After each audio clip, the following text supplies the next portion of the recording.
was put out, and the request for information back from the public directly resulted in this person being brought into custody.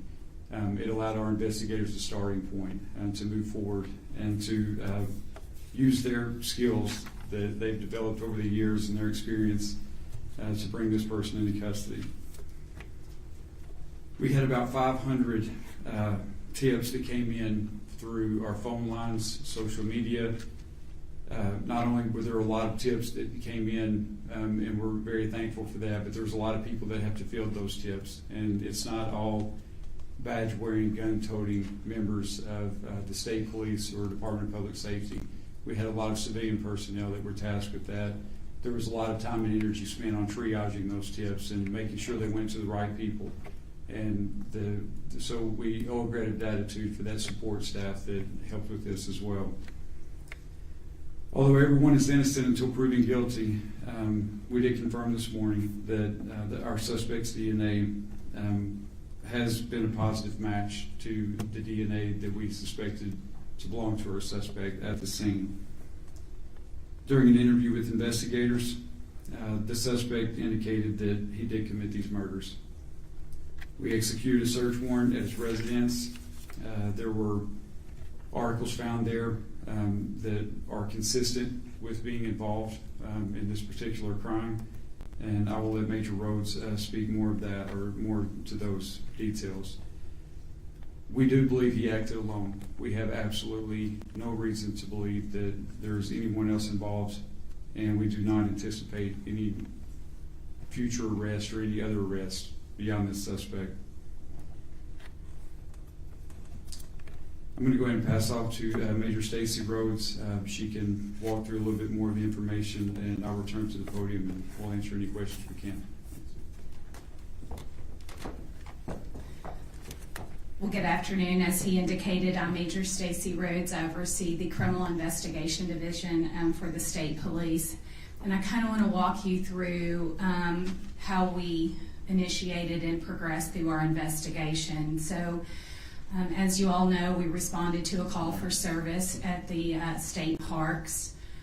Two young children were found and indicated that something had happened to their parents on the trail. That initial information that came from the kids gave us our first starting point, which was a description of a suspect. There was another witness at the park that we encountered that gave us additional information about the suspect and a particular vehicle that he was seen leaving the park.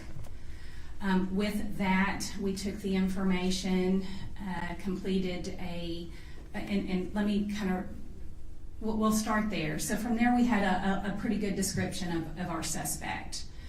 We did our initial release. Other witnesses came forward that were on the trail during the time that the murders occurred that did not see the murders, but brought forth video footage, photographs that they had taken on their day trip to the park. From that, we obtained a photo. We interviewed witnesses and were able to compile a composite sketch of what we believed our suspect looked like. With that, we received dozens and dozens of tips. With the initial vehicle information that we received, it being a black sedan, one of the initial descriptions was that it was sporty. From that, we received well over 5 or 6, maybe close to 10 videos of this particular car from homes and businesses along the routes in and out of the park. So we were able to ascertain a pretty good description of this vehicle. So with that vehicle information, that became critical in identifying our suspect. So with the photos or the tips that came in with the composite and the photo, as the Colonel said, we received over 500 tips. And initially we were using the names and information to come out to compare with, did they have black vehicles? Did they meet a certain criteria of vehicles? But as we began to hone in on the vehicle, it became clear that it was a Kia Stinger. And we use that information to vet various owners, and our suspect was identified, and with that we sought him out and we located him at a local barber shop there in Springdale. We took him into custody, and with that we spoke to him, and he made statements indicating that he had committed these heinous acts. And our job didn't stop there. We executed a search warrant on his house and also on the vehicle. We are still waiting a lot of testing at the crime lab. But as the colonel said, DNA that was recovered at the initial crime scene matched his DNA that we pulled last night.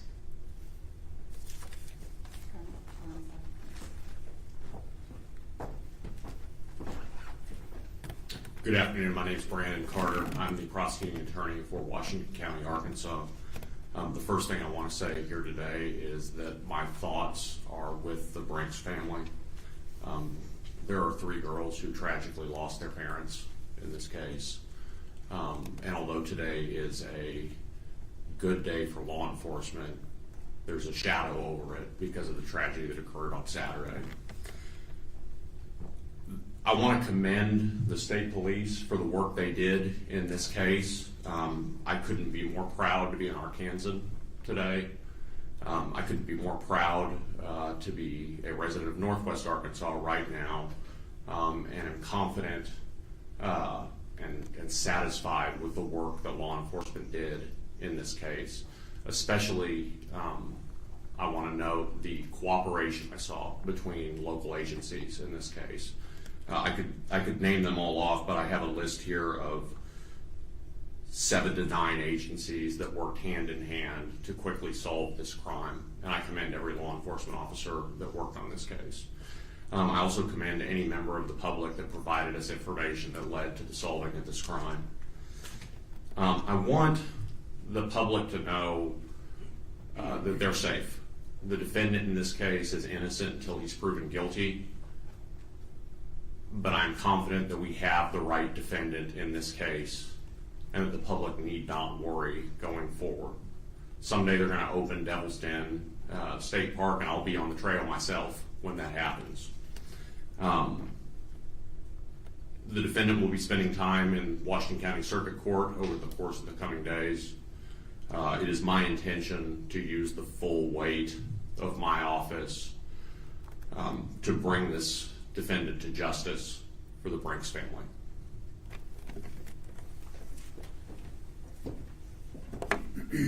Before we open for questions, just want to touch real briefly on something that gets lost in this sometimes, and that's the family story. We've spoken to the family quite a few times over the last several days, and what we heard consistently is what a loving mother and father they were, loving husband and wife that they were towards each other. They absolutely protected those girls to their fullest extent, to the point that it cost them their lives. We're in awe of this mom and dad.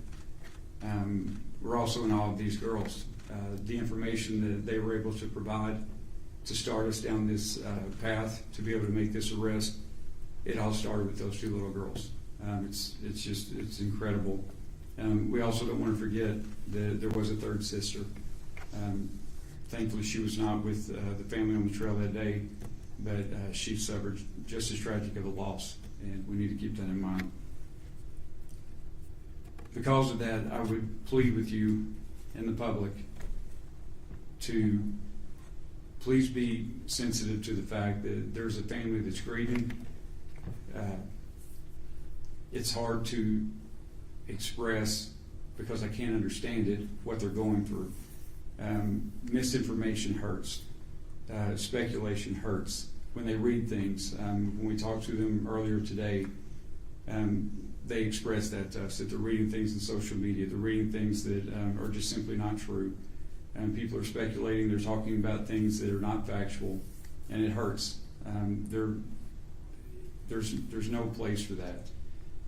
Along those lines, we have to be very careful in an investigation to be calculated in the amount of information that we put out and when we put that out. I can tell you that this investigative team had one mission and one mission only, and that was to put hands on this suspect and to get him off the streets. And on a daily basis, we got together and we talked about what we felt like that we could put out to the public and what was going to be advantageous for us in the investigation and what could potentially be detrimental. One thing that we did not want to do is put information out that was going to take attention away from someone that we needed to look at. You have to remember all the information that we're working off of started with two little girls that witnessed the most horrific thing that you could ever imagine. That was the base of everything that we had. So we had to be careful about relying solely on that information. We had to collaborate that. We're also working in an environment that is half a mile into the woods. So by the time that we get the information from these little girls, and then we collaborate that with members from the public, they can talk or they can, give us further information based on the suspect description and things like that, and then that leads us to a vehicle, and then that leads us somewhere else. This is not an episode of CSI, and it's not going to be wrapped up in a 1-hour episode. It takes hours and hours to develop that information, corroborate that information, and know that it's good information, and know that it's something that we can put out. The last thing that we want to be responsible for is putting information out that's going to hinder the investigation or hinder someone's their likelihood of calling us and putting us onto a suspect that we need to be looking at because it didn't meet all the markers that we thought it should meet. So I hope you can be understanding of that, and I hope as we move forward from here that the speculation and a lot of the talk and a lot of the chatter, especially on social media, that people will be very sensitive to that. This family's been through enough, and they don't deserve to be victimized any further than they already are. And with that, I'll open it up for questions. Colonel, can you elaborate more on what was the reason behind this? What was the motive for this? Was this random, or what happened there? And what was the cause of death? How were they killed? As far as the motive is concerned, it's part of the investigation. It's two parts. The first part of the investigation is always going to be to identify and apprehend the suspect. The second part of the investigation is a lot of the whys and a lot of the details. That's still a part of the investigation. I can tell you that we have no reason to believe that there was any known association between our suspect and our victims. There's nothing to indicate that at all. It appears to be a completely random event. As far as the weapon that was used, it was a knife. Our victims died by stab wounds. Yes, ma'am. Thanks, Colonel. We've spoken to a few parents from students who he was their teacher in different states, and they all kind of gave this synopsis of perhaps he was a predator. Their children felt like he preyed on younger aged girls during his time teaching in those states. We were wondering, have you been exploring any connections to the crimes that McGann may have been connected with, and any indication that this was his first time committing this? Was he after those girls? Were those his target? From what we know right now, we have no indication to suggest that the girls were his target. This is his first time, but he just went to that one time that day. I heard potentially somebody suspicious could have been there the weekend before. Was he just that first time at the park, or do you think he was laying out and calculating? Honestly, that would be pure speculation on my part. Now that we have our suspect in custody, there's going to be a part of the investigation that's going to go back, and they're going to look at timelines, and they're going to look at kind of his movements leading up to that, and hopefully that will give us all a better picture of why he did this, how long he had planned this, things like that. But right now, that's all part of the investigation, and it would simply be speculation on our part. I believe he was injured as well. Can you elaborate on that? During the attacks? Yes, he was injured. I do not know the specifics of those injuries.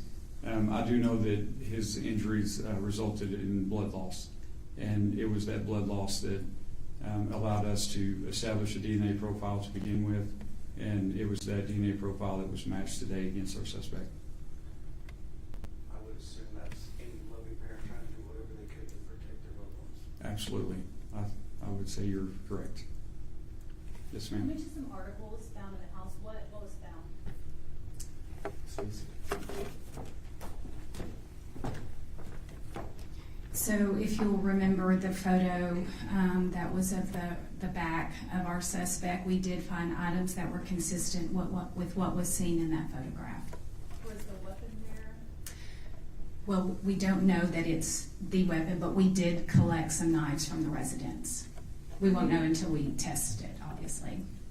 The arrest itself, did he resist? Was he easygoing? What did that look like? No, he was completely cooperative. Can you speak on the terrain, the area that the victims were found in regards to the girls getting to safety to get help?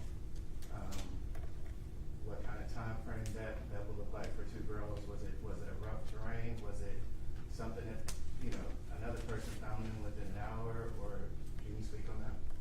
So I don't know that we can speak on to the time frame, but the terrain was what you would see in a typical park. I don't know that it was particularly rugged, but it had some inclines. It was fairly maintained, but it was, our estimation was about a half a mile into the park. So you can imagine how long that would take to get out. One more question. We had heard reports. Can you confirm that the father was stabbed first, the mother took the kids back into the car for safety, went back to help her husband, and then she died too? So the information that we have is that the husband was attacked first. The mother did not return all the way to the car with the kids. We believe that the mother took them to safety and then returned to help her husband. I know you all said that the suspect, I believe, indicated that he had committed these acts. Any more specifics on what he may have said since his arrest? We're not going to comment on that at this point. It wouldn't be fair to the continuing investigation. And then I assume this would be for maybe more the prosecuting attorney, but do you know yet if you'll pursue the death penalty in this case, or what kind of consequences you might see? This case certainly has the aggravators that exist where a jury should get to decide what the punishment for this defendant is. It is my intention to pose that to a jury. So the state will not be waiving the death penalty in this case. Have family members said that they want you to seek the death penalty? I'm not going to comment on that. Did he indicate he plans to plead guilty to this? Defendant's innocent until proven guilty at arraignment. I anticipate he will plead not guilty, as is custom. I don't know that there's a defense attorney in the United States of America that would allow a defendant to appear at their first appearance and plead guilty. So it is much, much too early to visit about that. Has he indicated he's going to seek a public defender as a private attorney or anything like that? I'm not aware that a private attorney has been retained yet. If he can't afford a private attorney, I anticipate our local public defender's office will be appointed. I know that y'all spoke that Devil's Den will be closed for the time being, but what about other state parks and the concerns of family and tourists? Yeah, as far as the question of the state parks being open, I would ask that you send that to Secretary Shea Lewis and his team. I'm not sure, honestly. I don't know what the decision is on that at this point. As far as the safety of our public visiting those state parks, I would say it's absolute as it can be. I mean, it's not like we have a pattern of people being assaulted or attacked in our state parks. You're probably much more likely to be assaulted getting gas at a convenience store on the way home if you look at statistics. So to echo the prosecutor's comments, I would not hesitate to go to a state park today. I know you're still looking into it, Stacy, but have you found any more information about background? Last night, you recently moved to the Springville area. Do you have more information you can share? And just employed by the Springville School District, what else can you tell us? So, I don't have a whole lot. Some of that we will look into. I can just tell you that we found that he lived in Texas and also Oklahoma and had recently moved here and had taken employment as a teacher. It doesn't sound like he was ever an actual teacher in Arkansas, but that he was a teacher in other locations. Right now we're completely focused on our case here, and we haven't explored any of that background investigation. I fully expect that other jurisdictions will probably reach out to us to see if they have if there are cases throughout the U.S. that may be connected to him.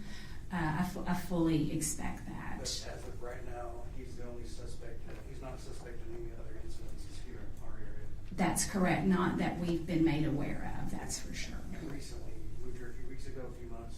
I believe it's been a few months. Yes, sir.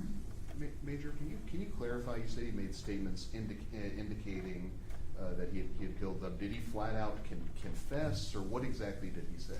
So I was not actually in the room when he was confession, so I'm not going to speak to, I certainly don't want to get that wrong, but just know that he did indicate that he had committed the murders. But would you I guess would you call it a confession, or you don't know for sure? I would call it an admission. Does the suspect have any sort of criminal history that you all know of? No, he did not. Not any adult criminal history that we've been able to find, for sure.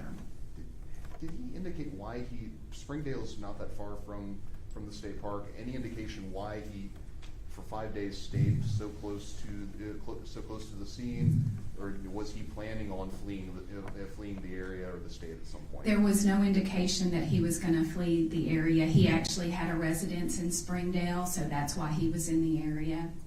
But he gave it doesn't sound like he was making any attempts to conceal. He didn't conceal his car or any of those things. Yes, ma'am. Any history of mental illness? Not that we know. We're still exploring. We just took him into custody last night, so we're still vetting a lot of the information that we don't know about him to this point. How did police pinpoint him at the barber shop? Good old-fashioned police work. Was there any technology used or that aided in the investigation? Absolutely. Can you elaborate on that? Like, were there any license plate readers or anything that gave a tip to where he was at that point in time? I'll just say this, that there's rarely a case that we work that doesn't include those types of things, so we used everything. When I say that it was all hands on deck and there was no stone left unturned, it involved all of those technological aspects. With the high volume of tips that came in, can you elaborate on how you sort of knew which ones to look into? So we had a really good filtering system, and we are aware initially there were some issues with tips and the phone system that we had in place at that time. Once we implemented the tips line, we had a team around the clock filtering through those, and we had a pretty good matrix of the ones that we would push to the top and the ones that we would term a lower priority. So it's, but most of, if we got indication that it involved video, photographs, a first-hand account at the park, those were our priorities. And I understand that every case is different. But for many years investigated the worst crimes. This typical, a random crime like this, and a person goes back and gets a haircut and the same car. Nothing about this case is what I would call conventional. In my 27 years that I've been with the state police, this is probably one of the most heinous that we've had, especially the aspect of just how random it was. It's when we were talking last night in the command center that it was every agent's worst nightmare, because in a typical investigation we use what we call victimology, and you can usually kind of pinpoint something that a victim has done or the circumstances they're in, whether it's a domestic violence or just drug related. You can typically narrow down your suspect pool. We had no way to do that in this case, so it made it particularly difficult, and what makes the work by our agents so extraordinary. Yes, Was ma'am. the suspect trying to change his identity at all? We don't have any indication that he was doing that. He was obviously getting a haircut, but you could chalk that up to school starts next week. So, but he didn't indicate he was trying to alter that I'm aware of, that he was trying to alter his identity. And you all mentioned that he was cooperative when you got to the barber shop. Any other initial reaction from him when you all showed up? Anything you can tell us? That's probably best that I not discuss that so early in the investigation to this point. Can you speak on the role of social media in helping bring about the arrest of this suspect? I will say that social media did nothing to help our investigation. I would say that it absolutely hindered our investigation. As you heard the Colonel mention, the hurt and the just the emotional toil that social media gave to that family. It's so easy to be that keyboard warrior and question everything that law enforcement is doing. And I would just simply say that let us do our job. If you've got a tip, give it to us. Don't spread it on social media unless you're an expert. And if you're an expert, you're probably not on social media. One of the first details that y'all put out about the car was there was tape covering the license plate. Was that the case with his vehicle, and any reason why? Was he trying intentionally to cover up the license plate? Yes, he did use tape to conceal some of the things that would help identify his vehicle. Does that lead you to believe at all that he's done this before? There are indications. I mean, everyone speculates that there was a lot of thought that went into this to conceal his identity. I will say that, but on the other side of that, he was also very sloppy. So whether he committed something else, we don't know, but we are certainly going to explore that. How long between when you determined that he was the suspect that you were looking for and when you made the arrest? How long did that take? Within the hour. How long between when he began questioning until he confessed? I don't know that. I'm sorry. I think we're just going to take a couple more questions. Anyone else? Can you speak on which agencies and how many officers that were involved? Oh, so in any agency that I missed, the Colonel may have included this. I can tell you that the FBI was instrumental, the Washington County Sheriff's Office, the Fayetteville Police Department, just about every agency up there, the Benton County Sheriff's Office with their flock cameras, the Park Service, the Game and Fish. Who am I leaving out?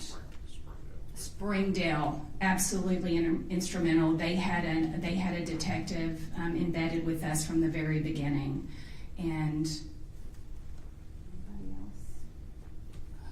And just dozens of detectives that were all hands on deck, working round the clock to make sure that we made an arrest. The community deserved that, and that's what we gave them. And moving forward, the different agencies in supporting these kids, loss of both of their parents, if there's anything that you want to touch on about it. I'm sorry, I don't understand the question. I said moving forward and supporting the kids after the loss of their parents, like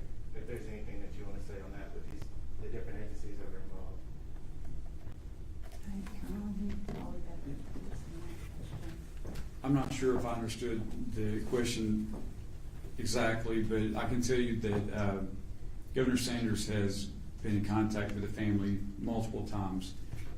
She's expressed the absolute heartbreak of the state, the support and the prayers that that family will receive, not only from her and her family, but from the state of Arkansas. In addition to that, she's made available any resource that that family needs during this recovery process from state agencies, whether that be law enforcement or other type of support agencies. I can also tell you from someone myself that has spoken with the family multiple times, they're an incredibly strong family, and they have a very, very strong family support in place. I have no doubt that those three girls are going to be well taken care of, and they're going to get everything they need from that family. And they also know that if they have a need that we can assist with, we being the state of Arkansas, any type of state public entity, then we will absolutely do that. Lastly, I know while the investigation's ongoing, you're conducting an internal review and we'll see could things be done better when it comes to call transfers and information being released. Am I correct? Can you talk to me about that? Yes, we will always, after any significant incident, we'll debrief it, and we'll look at what we did right, what we did wrong, what we could do better.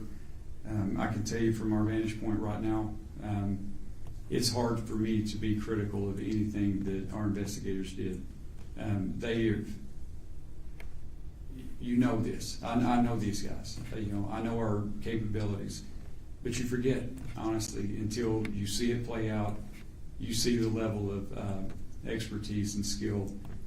Cannot say enough about our investigators, and not only the skill set that they use to bring this suspect to justice, but just they put everything into it, their heart and soul. I mean, it was an impressive thing to watch, and so of what we could do better, I'm sure there'll be things. Y'all have heard me say it before. Our agency is comprised of human beings, and we're always going to make mistakes, and there's going to be things that we can fine tune. But from my vantage point right now, I have nothing but gratitude and respect for our investigators and the way this was handled. Colonel, one more question. Can you confirm when you spoke to him after the arrest that this was not, he didn't know them, he didn't know the family at all, this was just a pure accidental coincidence that he targeted them? I can confirm that, and again, as Major Rhodes said, I was not present for the interview, and I've not listened to the interview yet. But I can confirm that we have absolutely no indication, no reason whatsoever to believe that there was any connection at all between our suspect and our victims. I've got one more. Can you elaborate on the role that the FBI and federal law enforcement held in the investigation? Yeah, so the first thing I can tell you is how blessed we are with their partnership. The prosecutor and the major both mentioned all the agencies that were involved. What's always nice about that is they don't wait on us to call them. As soon as this was known, as soon as it was made public, honestly, I don't know how they found out as quick as they did. My phone started ringing off the wall from our special agent in charge of FBI in Little Rock, from the sheriffs in the northwest part of Arkansas, the police chiefs in that area, HSI, you name it, just about every agency that you can think of immediately reached out to us for any support that we needed. I cannot specifically tell you what roles they played, but I can tell you that they played significant roles.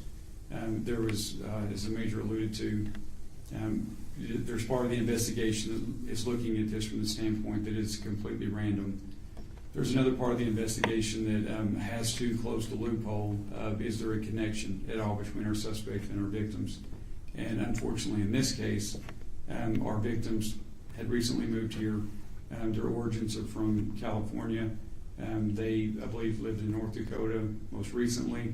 So there's a lot of geographical space and a lot of people that had to be talked to. And we leaned heavily on our, not only our state and local partners, but other state and local, and absolutely our federal partners. I'm just curious about the communication challenges out there. I know we can't get cell service when we go out there. Right. How much did that affect the response, and how did that affect the investigation? Yes. The answer to that question is yes. It was very challenging. The fact that we did not have cell service and our investigators didn't have cell service, that other campers on the trail didn't. So, again, it kind of goes back to the type of information that was coming in, the amount of information that was coming in, and the time lapse of the information that was coming in. It all factored in. To say this is an unusual crime scene, an unusual crime in just about every aspect, it was extremely challenging. And all of those things came into play, from lack of cell service to the terrain itself. I think one more, and then we're gonna wrap up. Yes, ma'am. Are the kids enrolled in anywhere near the school that he was going to teach at? I don't know the answer to that. I know the kids are with family right now, but I don't know the answer to that. Thank you very much.